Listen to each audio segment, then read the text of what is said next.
அந்த மாதிரி வசனங்கள் எல்லாமே வந்து இன்றைக்கும் இருக்கக்கூடிய அரசியல் தளங்கள் எல்லாம் புரட்டி போடுகின்ற அந்த மீம்ஸ் எல்லாம் கிரியேட் பண்ணி போடுவாங்க. ஸோ அந்த அளவுக்கு வந்து மனசுக்கு பட்டதை ஓப்பனாக அடிக்கிற சொல்கிற கேரக்டர் கவுண்டமணி அவர்கள்.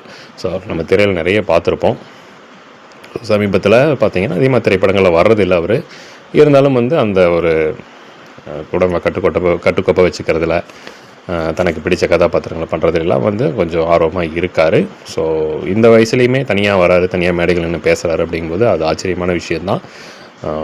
ஸோ செந்தில் கவுண்டமணி இருக்கிற காலத்தில் தான் வடிவேலும் வந்தாங்க. ஸோ அவங்களுக்கான ஸ்பேஸு செந்தில் இவங்களுடைய ட்ராக் கொஞ்சம் கம்மியானதுக்கப்புறம் தான் அந்த மார்க்கெட் கம்மியானதுக்கப்புறம் தான் வடிவேல் கொஞ்சம் மார்க்கெட் பிடிக்க ஆரம்பித்தார். அதுக்கப்புறம் அவங்களையும் வளர்த்து விட்டதில் இவங்களுக்கு ஒரு பங்கு இருக்குது அப்படின்னு சொல்லலாம்.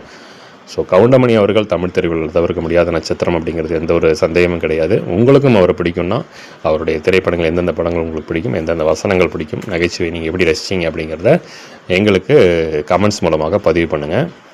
ஸோ மீண்டும் மற்றும் ஒரு திரை நட்சத்திரத்தோட பகுதியோடு அடுத்த வாரம் உங்களை சந்திக்கிறேன். நன்றி, வணக்கம்.